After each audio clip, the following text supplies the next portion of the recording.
Você já acordou com aquela sensação fria e pegajosa de que alguém está te observando, não de um ponto fixo, mas de todos os cantos do seu quarto ao mesmo tempo?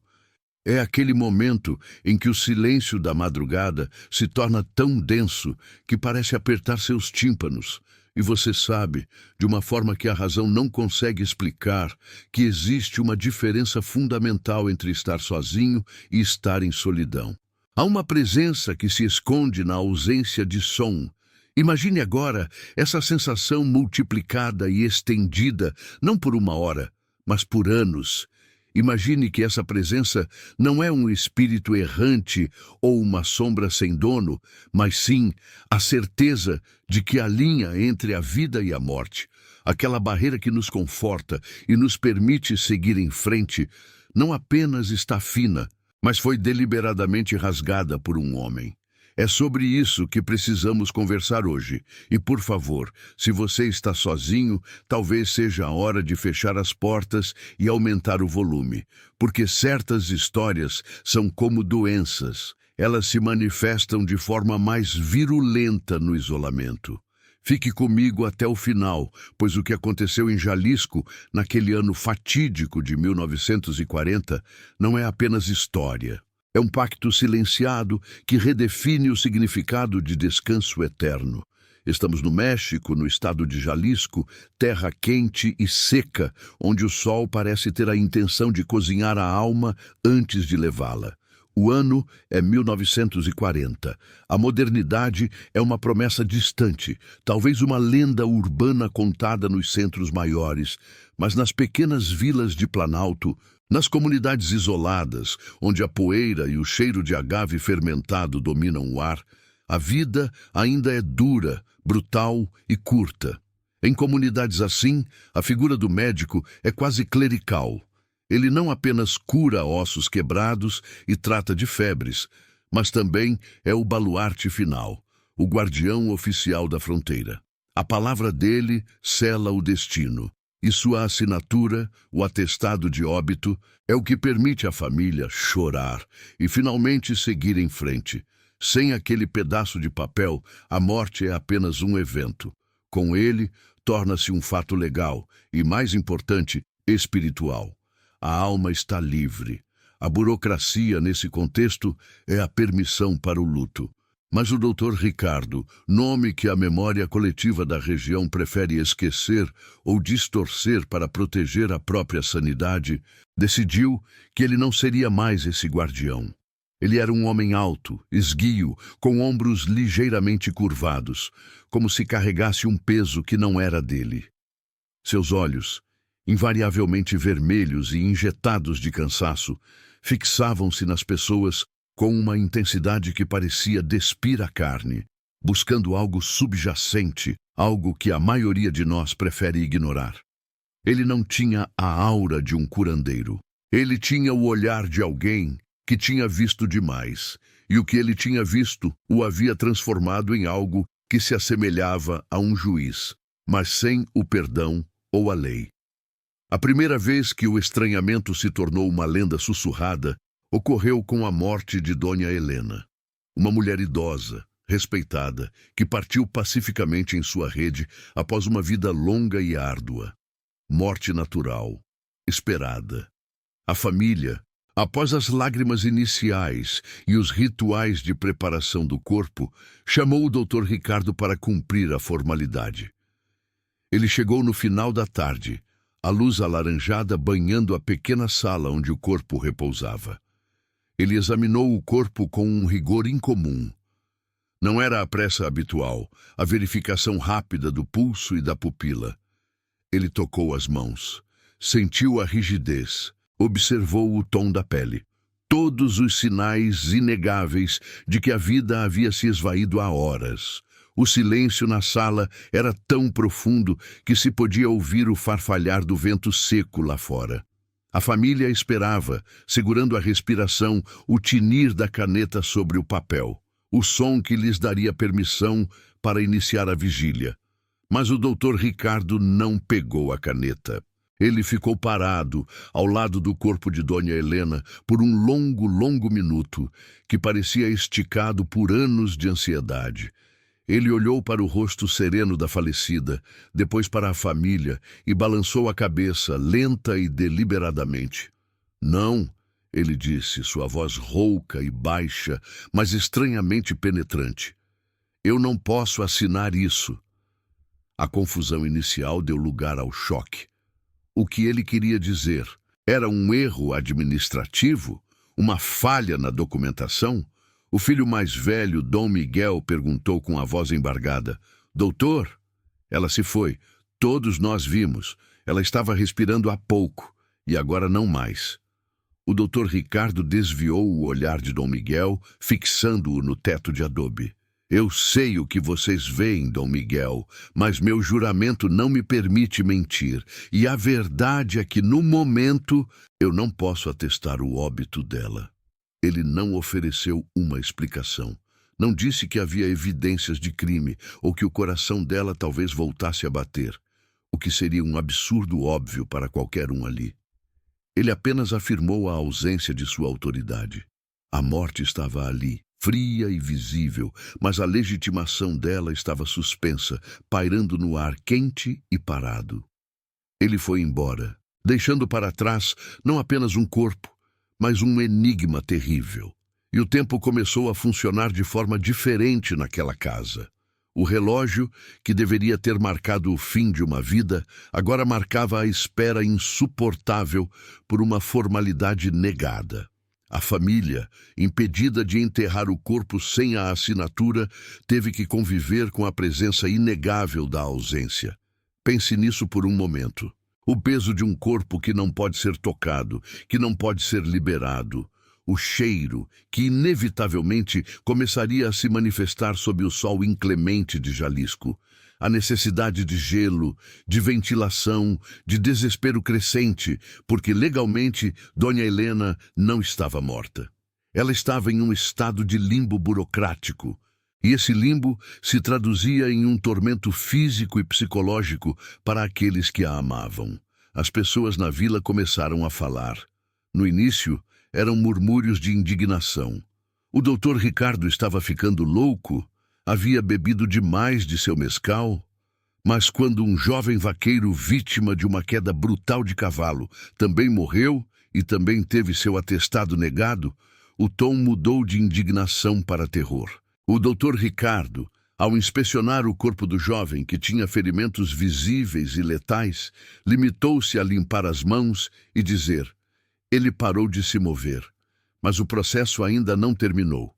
O processo. Que processo era esse? Essa recusa sistemática criou uma anomalia social e legal na pequena comunidade.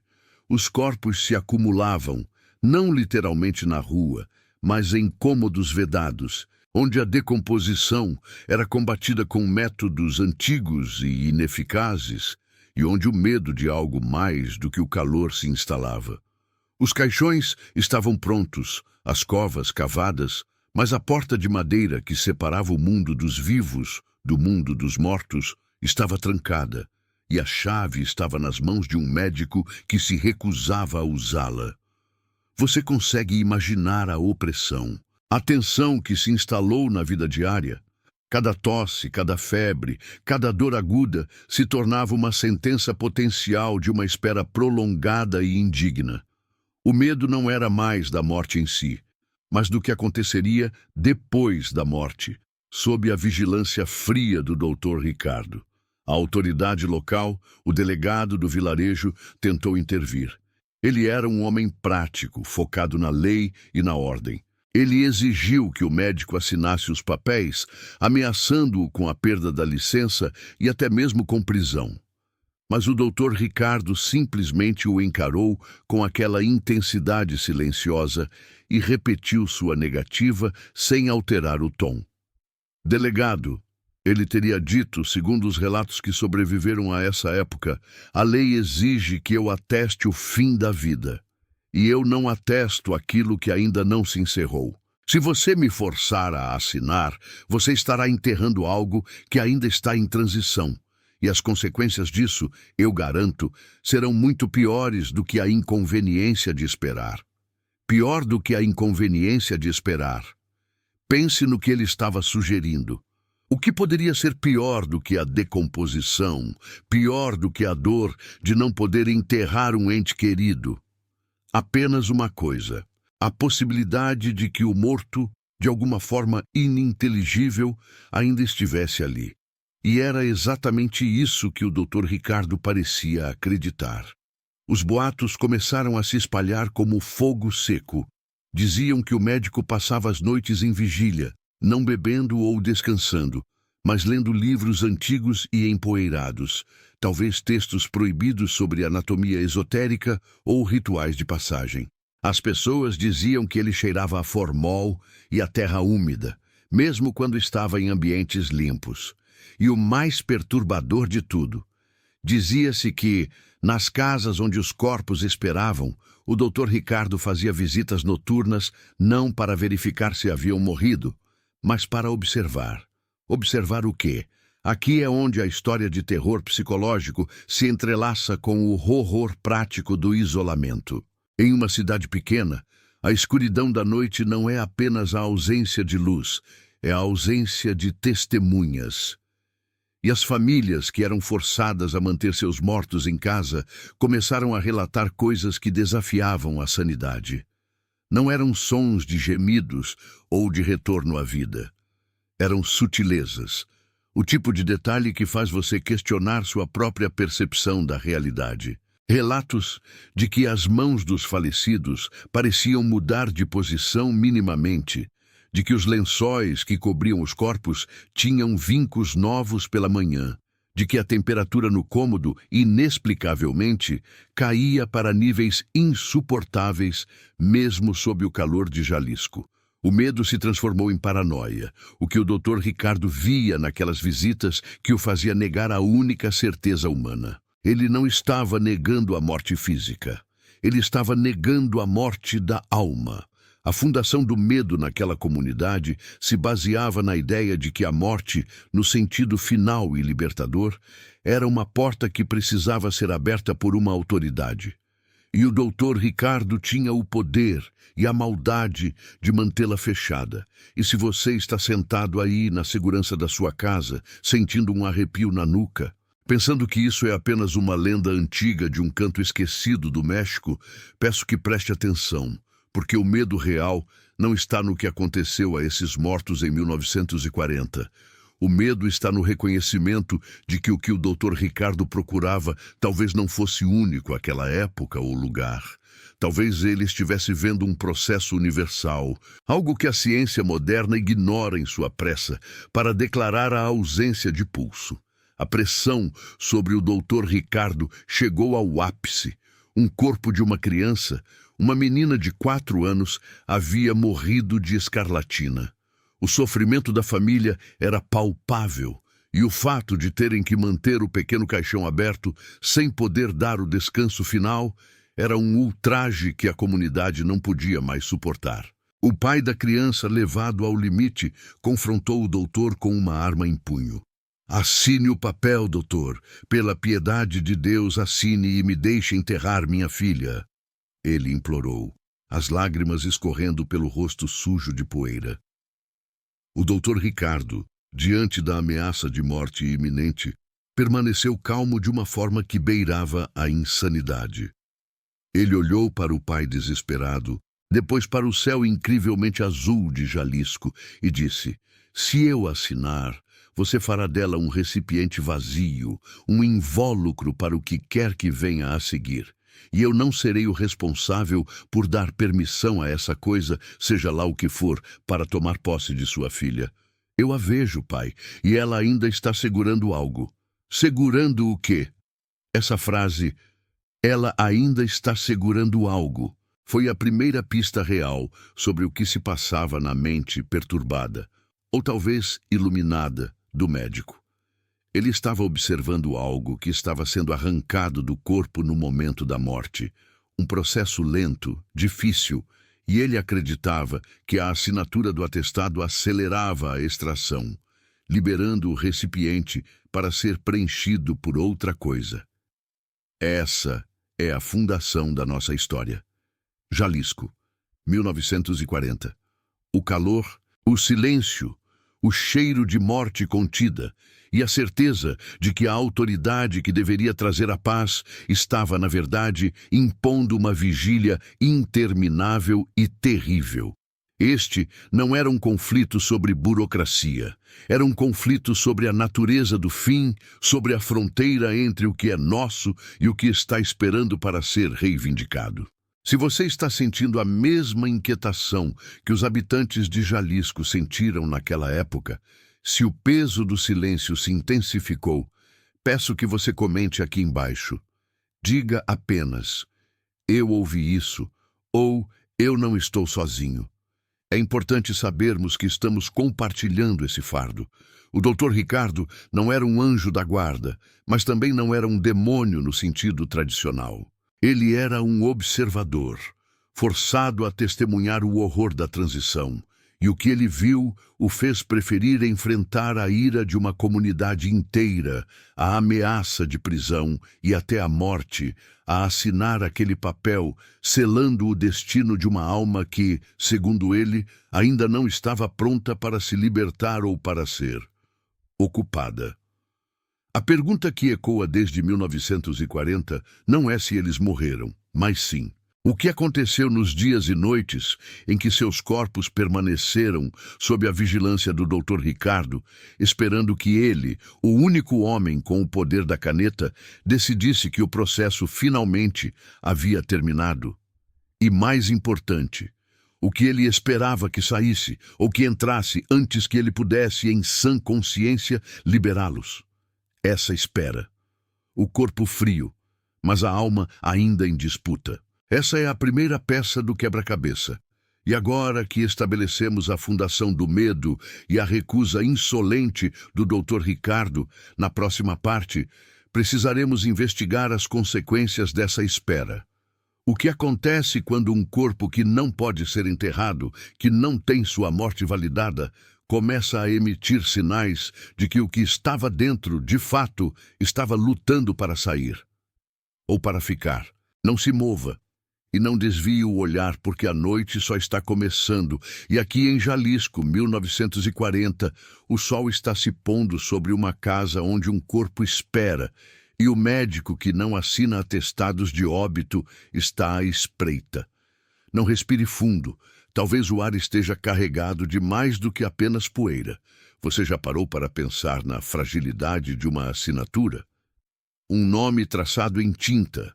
Uma mancha de reconhecimento que, no fim das contas, é o que separa a pessoa que éramos da matéria que nos tornamos. É a permissão final, o selo burocrático que move o corpo da cama para a cova. Em Jalisco, em 1940, essa permissão estava sendo negada, e essa negação não era um erro, mas sim um método. Dr. Ramiro não era apenas um excêntrico que negligenciava seu dever. Seu repúdio à caneta sobre o papel pardo, onde a causa-mortes deveria ser registrada com clareza clínica, era a peça central de uma teia de horrores que se tecia sob a placidez da noite mexicana. Seus documentos eram uma afronta ao sistema.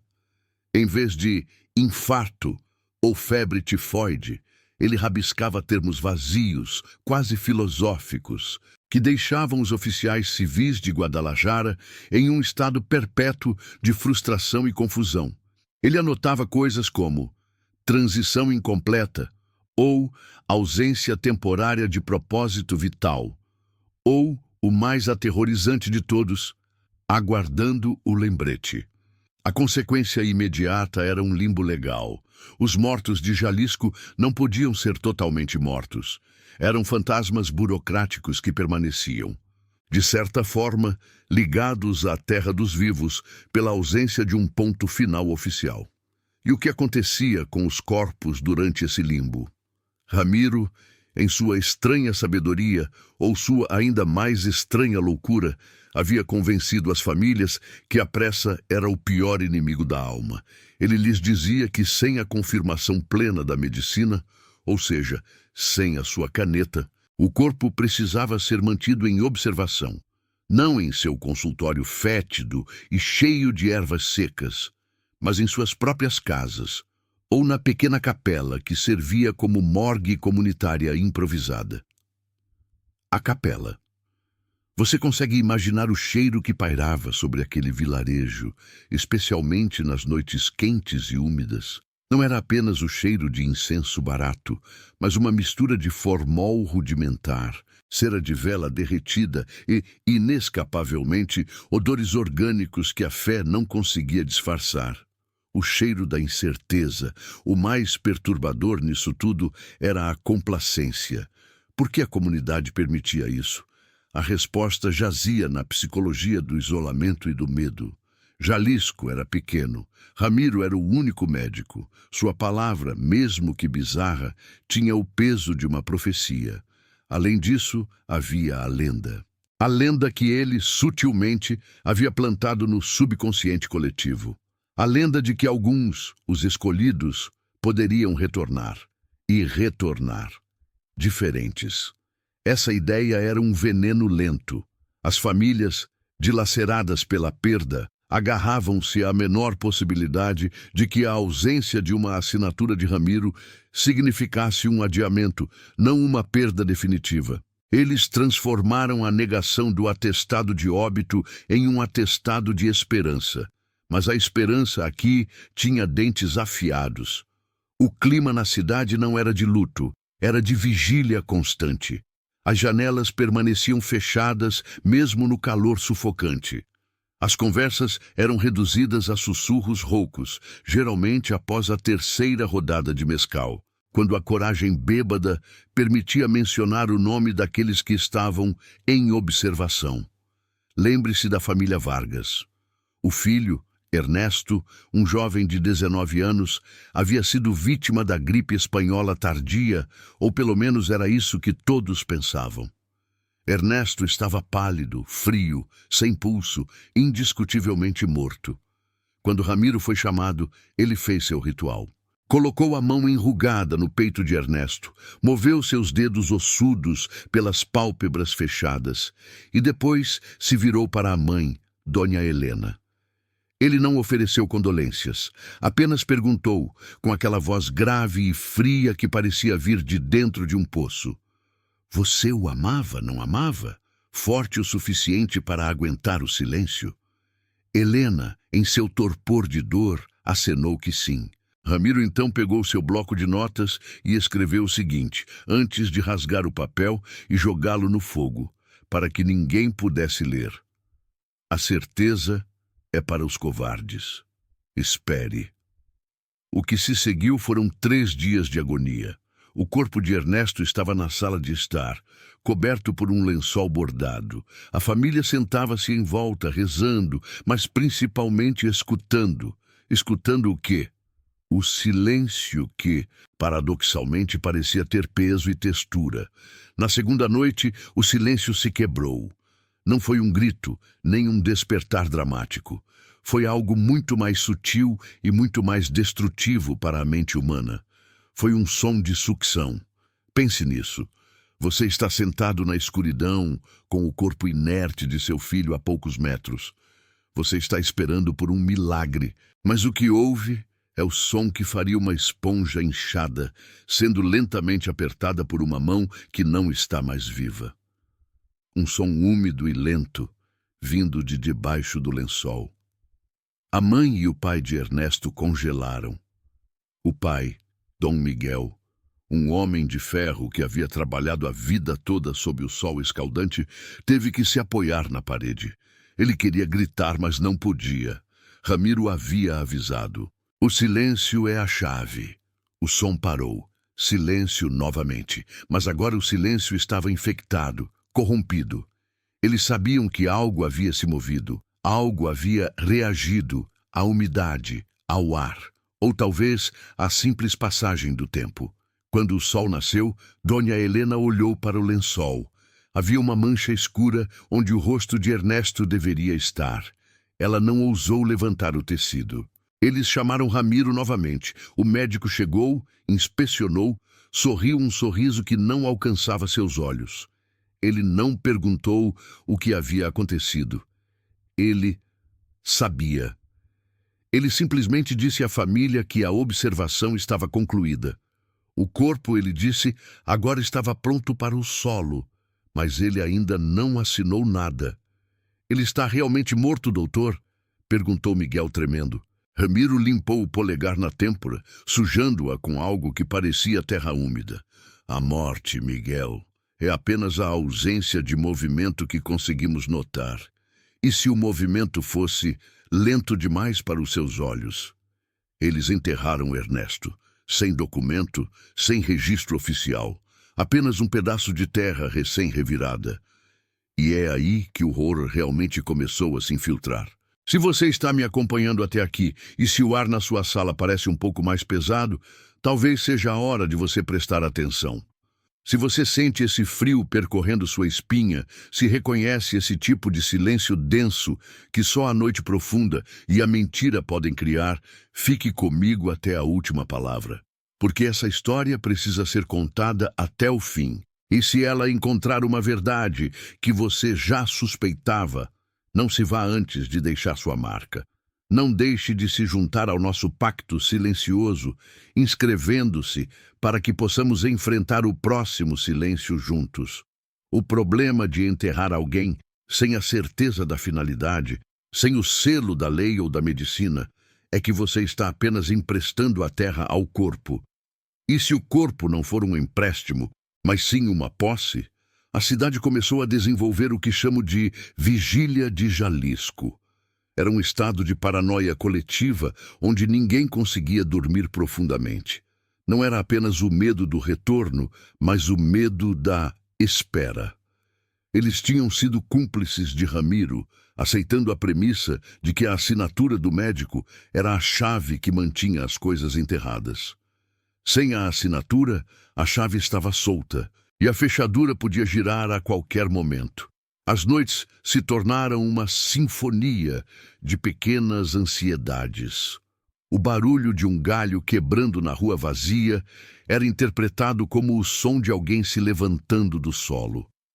O miado de um gato soava como um gemido abafado. E Ramiro, o mestre de cerimônias dessa loucura, intensificava seu comportamento. Ele se tornou menos um médico e mais um zelador. Ele passava as madrugadas passeando pelas ruas escuras da cidade, não para atender chamados de doença, mas para verificar as sepulturas recém-feitas. Ele levava consigo uma lanterna fraca, um pedaço de ferro e, dizem os relatos de quem ousava observá-lo de longe, um pequeno caderno de couro. Neste caderno, ele anotava não diagnósticos, mas observações. O que ele observava na escuridão. Ele não estava procurando por sinais de vida, mas por sinais de mudança. Ele examinava o solo, a umidade, a forma como a terra afundava ligeiramente. Ele cheirava o ar sobre o túmulo e, às vezes, ele murmurava. Acredita-se que Ramiro estava documentando o processo de transformação, que ele havia impedido de ser interrompido pela pressa da cremação ou pelo corte frio da burocracia. Ele estava observando a alquimia escura que ocorre quando o corpo, sem o aviso de finalidade, tenta se reconfigurar. Houve o caso da menina, Flor, que se afogou no rio. 3 anos de idade, um acidente terrível. Ramiro, mais uma vez, recusou o atestado. A família, desta vez, tentou resistir. Eles pediram o papel, imploraram por ele, citando a lei, a igreja. Ramiro olhou para a pequena e pálida Flor e disse à mãe, "Você tem pressa de esquecê-la? Ou você tem medo de lembrar o que ela era?" Ele disse que Flor não estava morta, no sentido que o mundo industrializado entendia. Ele disse que ela estava molhada. O corpo de Flor foi colocado em um baú de cedro na sala de jantar, e a mãe, coitada, começou a passar as noites acordada, com uma tigela de água salgada ao lado. Ela achava que, se mantivesse o corpo úmido, talvez a garota pudesse reverter o processo, voltar do estado de molhada. Mas o que Ramiro estava esperando era outra coisa. Uma vizinha, Dona Consuelo, que morava 2 casas adiante e que era conhecida por espiar através das frestas das venezianas, relatou algo que destrói a lógica e constrói a insanidade. Ela viu Ramiro visitando a casa de Flor à meia-noite. Ele não bateu. Ele foi convidado a entrar pelo pai, cujo rosto estava distorcido pelo cansaço e pelo terror. Ramiro não tocou no corpo da menina. Ele apenas ficou perto do baú de cedro e falou, não para a família, mas para o objeto. Ele falou sobre a pressão da água, sobre como o líquido altera a densidade, sobre a memória do rio. Enquanto ele falava, Consuelo jurou que viu o baú tremer. A mãe começou a chorar. O pai cobriu a boca com a mão, emitindo um som que parecia o de um animal ferido. Ramiro parou de falar, mas não saiu. Ele esperou. Consuelo viu, na penumbra, que a tampa do baú se moveu. Não abriu, mas foi ligeiramente desalinhada, e por essa fissura tênue, um filete de água escorreu para fora, pingando no chão de terracota. Não era a água do rio, era espessa, escura, e tinha um cheiro de lodo profundo, de raízes apodrecidas, e, segundo Consuelo, um cheiro inconfundível de água que havia ficado parada por muito, muito tempo. Ramiro se inclinou, pegou o filete de água com o dedo e cheirou. Ele então sorriu aquele sorriso vazio e se virou para o pai. Ela encontrou o caminho de volta ao rio. De certa forma, a observação está encerrada. Mais uma vez, ele não assinou nada. Flor foi enterrada no dia seguinte, no baú que ainda cheirava a água parada. Esse ciclo de observação e enterro sem documentação criou uma anomalia na cidade de Jalisco. Os habitantes não temiam apenas a morte, mas o que vinha antes da morte certificada. Eles temiam o limbo, o estado de mutação que Ramiro forçava os seus entes queridos a atravessar. A loucura de Ramiro, se é que era loucura, não era a de um homem que se recusava a aceitar a morte, mas a de um homem que se recusava a aceitar a definição de morte imposta pelos homens. Ele estava buscando uma verdade mais profunda, uma forma de existência que transcendia o pulso e a respiração. E o que ele encontrava em suas vigílias noturnas. O caderno de couro era a evidência mais assustadora. Um dia, o padre da cidade, Padre Julian, um homem velho e temente a Deus, mas que temia mais o médico do que o diabo, conseguiu espiar o caderno, quando Ramiro o deixou descuidadamente sobre sua mesa de autópsia. Julian não conseguiu ler a caligrafia frenética, mas viu os desenhos. Desenhos detalhados e minuciosos de corpos. Mas não eram corpos mortos. Eram desenhos de corpos que estavam em progresso. Um braço de criança que parecia estar se dissolvendo em lama.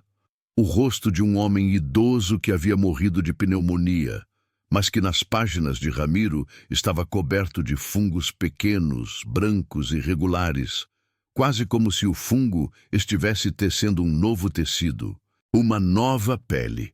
O desenho de Ernesto, o jovem da gripe que não tinha olhos, apenas cavidades secas, mas onde a garganta parecia se retorcer, como se estivesse tentando engolir o ar da sepultura. E sob cada desenho, a mesma frase: ainda não. O padre Julian saiu daquele consultório, cambaleando, incapaz de rezar. Ele percebeu que o médico não estava apenas adiando o enterro. Ele estava cultivando algo. A recusa em assinar o atestado de óbito não era um erro, era a primeira etapa de um experimento de longa duração. Ele estava criando uma brecha legal e espiritual para que esses corpos pudessem ser transformados sem a interferência da lei dos vivos. E é por isso que o medo em Jalisco não era ruidoso, era silencioso, viscoso, porque se você estivesse em silêncio, talvez você pudesse ouvir os lentos e subterrâneos sons da cidade, os sons dos que estavam em observação. Se você se atreve a confrontar essa escuridão, se você sente essa pressão de incerteza que os moradores de Jalisco sentiam, deixe um pequeno sussurro nos comentários. Uma palavra simples, mas carregada de peso. Eu ouvi ou não estou sozinho. E se você conhece alguém que precisa entender o que se esconde na quietude, compartilhe essa história com ele. Não se deve assistir a isso sozinho. Ramiro não queria que os mortos fossem esquecidos. Ele queria que eles fossem reativados. Mas reativados em qual forma e para que propósito? A parte mais sombria da história ainda está por vir.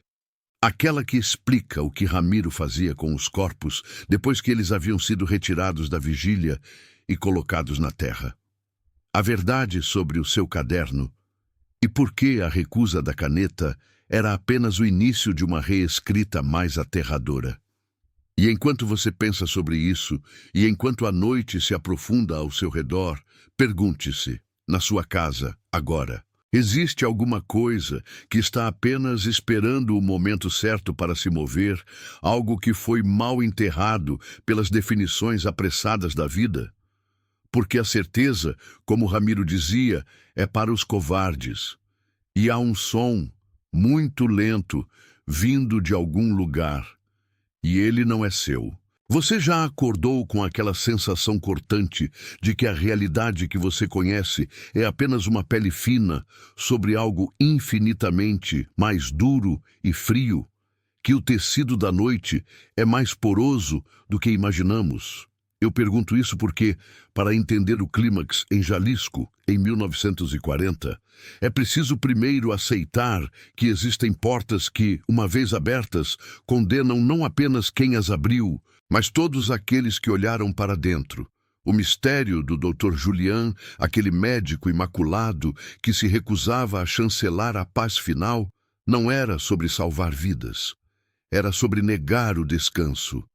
E essa negação, essa afronta ao ciclo natural, era o verdadeiro horror que Jasco carregava no estômago, como uma úlcera pútrida. A busca por uma resposta havia consumido o farmacêutico, o sacerdote e, finalmente, o juiz local, Dom Ricardo. Ele não era um homem de fé cega, mas um homem de papéis, de registros. E a ausência de registros de óbito por tanto tempo era uma anomalia que ameaçava desestabilizar toda a ordem municipal, toda a ideia de sucessão, de herança, de luto. Onde estava a linha divisória entre o paciente convalescente e o cadáver inerte? Julian havia apagado essa linha. Naquela noite, uma noite sem luar, onde o silêncio da cidade parecia amplificar o batimento cardíaco da própria terra, Dom Ricardo, acompanhado de seu fiel e aterrorizado escriba, Miguel, forçou a entrada pelo porão da clínica. Não havia fechaduras robustas. A porta era de madeira simples, quase um convite, como se Julian soubesse que, no final, a curiosidade humana seria mais forte que o medo. O cheiro. Você precisa entender o cheiro. Não era o aroma de decadência pura, aquele odor doce e enjoativo de carne desfeita. Era algo pior. Era o cheiro de uma mistura química, pesada, quase metálica, como o ferro do sangue misturado ao formaldeído, mas com uma nota subjacente e perturbadora de terra fresca e algo mais. Algo que Miguel descreveria depois como a ausência de esperança. Eles desceram os degraus de pedra úmida. O porão se abriu em uma câmara que não era um laboratório, nem um necrotério, mas uma espécie de biblioteca profana. As prateleiras não guardavam livros, mas sim frascos e potes com substâncias densas e escuras. No centro, sob a luz fraca de uma única lâmpada a óleo, pois Julian parecia desdenhar da eletricidade moderna, havia mesas de metal frio. E o que estava sobre elas? Aqui, Dom Ricardo parou. O terror não veio rápido como um golpe. Ele veio lentamente, instalando-se sob a pele como uma febre glacial. Eram pacientes, aqueles que deveriam ter partido há meses. A velha Inês, o sapateiro coxo, o filho da lavadeira. Eles estavam dispostos, mas não como cadáveres. Eles estavam, de alguma forma, mantidos. Seus corpos estavam pálidos, quase translúcidos, e havia tubos finíssimos, quase invisíveis, inseridos em pontos vitais, mantendo um fluxo lento e constante daquela solução escura, aquela essência que Julian havia destilado da própria recusa em aceitar o fim. Mas não eram apenas cascas. Seus olhos estavam abertos, não injetados ou fixos como os dos mortos. Eles estavam conscientes. Você já se perguntou o que é o pavor? Não é o grito nem o sangue, é a certeza de que você está vendo algo que quebra todas as regras do universo e a impossibilidade de fugir disso. Os olhos de Inês se moveram. Apenas 1 milímetro. Apenas o suficiente para seguir o movimento de Dom Ricardo na sala. Não havia expressão de alívio ou de reconhecimento, apenas uma súplica silenciosa e eterna.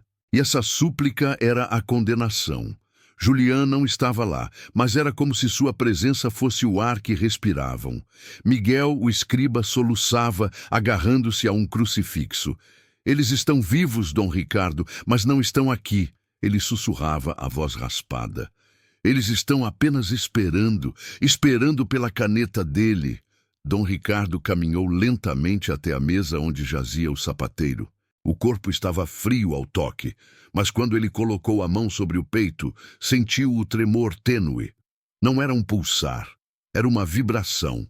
Uma tentativa desesperada e constante de ser livre. Uma alma gritando dentro de uma prisão química e biológica. E então, o som. Um ruído abafado veio de um canto escuro. Julian.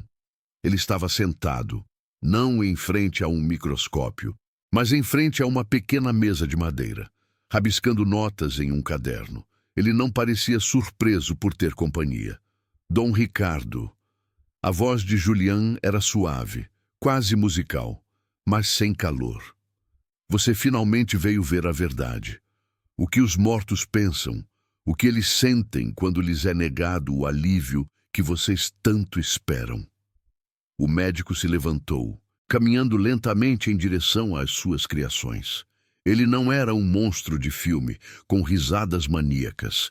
Era um visionário doente, convencido de sua retidão. O erro de vocês, Julian continuou, passando a mão fria pelo rosto do filho da lavadeira, que reagiu com um espasmo mínimo, é acreditar que a morte é um fim, é um processo, um evento burocrático, uma formalidade social. E eu, Dom Ricardo, recuso essa formalidade. Eu dou a eles a consciência do tempo.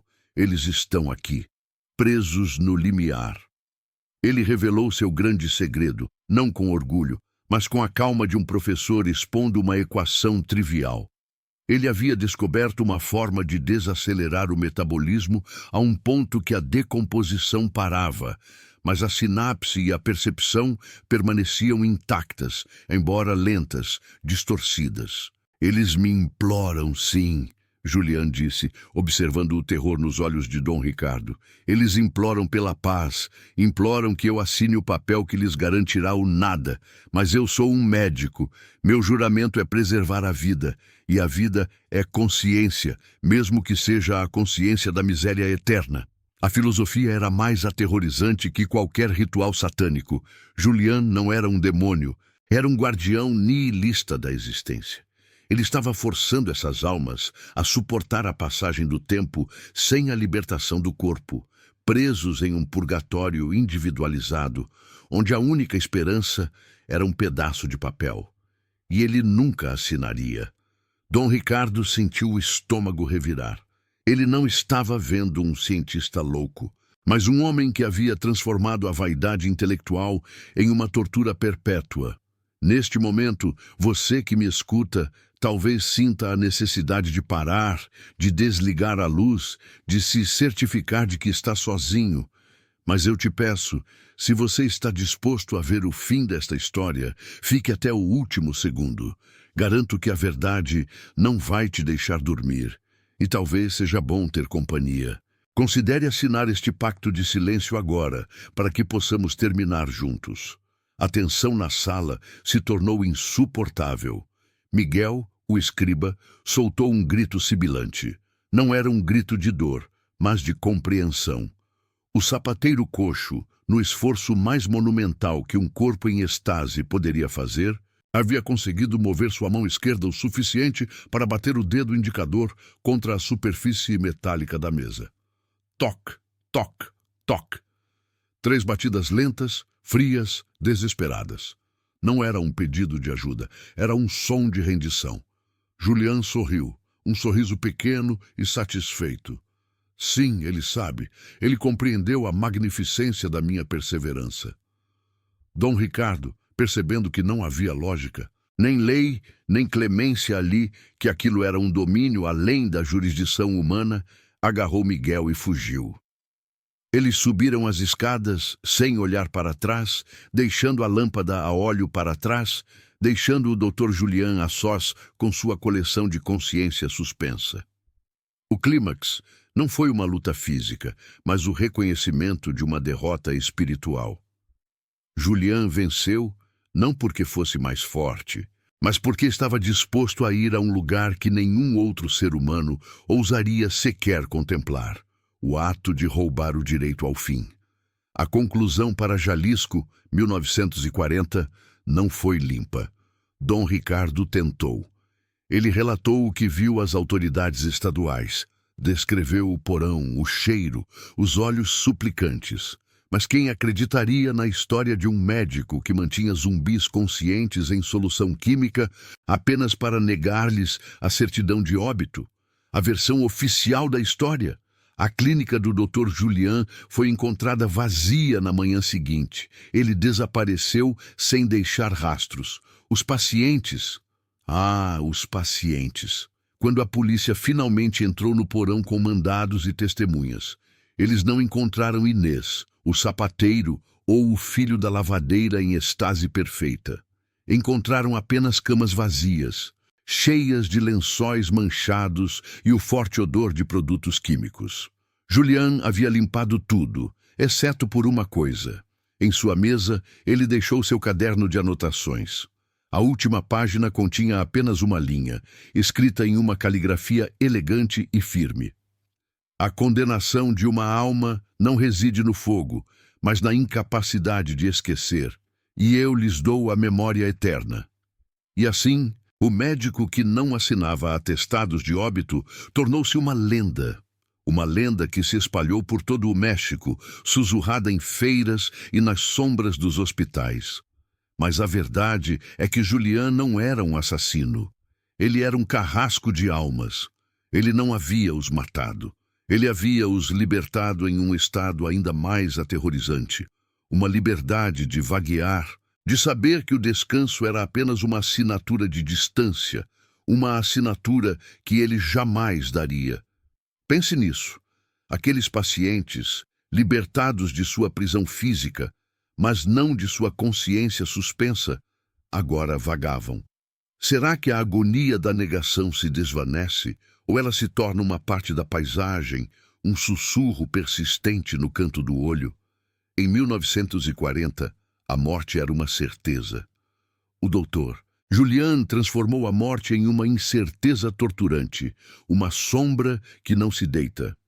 Se você já sentiu a presença da negação, se alguma vez algo pareceu durar mais do que deveria, ou se você ouviu um ruído que simplesmente não tinha fonte, escreva nos comentários a palavra não assinado, apenas para que eu saiba que você compreendeu o peso dessa condenação.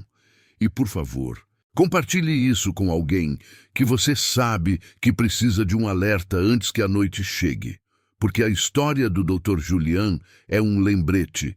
Enquanto você dorme, ele ainda está lá, talvez em algum porão empoeirado, calculando a dose exata de consciência necessária para manter a sua alma presa, negando o único documento que pode te dar a paz. O que te faz pensar que, se ele conseguiu prender a morte em Jalisco há 80 anos, ele não pode estar tentando o mesmo com você, agora, neste exato momento, enquanto você se move, enquanto você respira, esperando pelo momento certo para te negar o alívio final. Olhe para o relógio. O tempo está passando, mas para alguns, ele apenas finge. Você tem certeza de que ainda está na contagem dos vivos.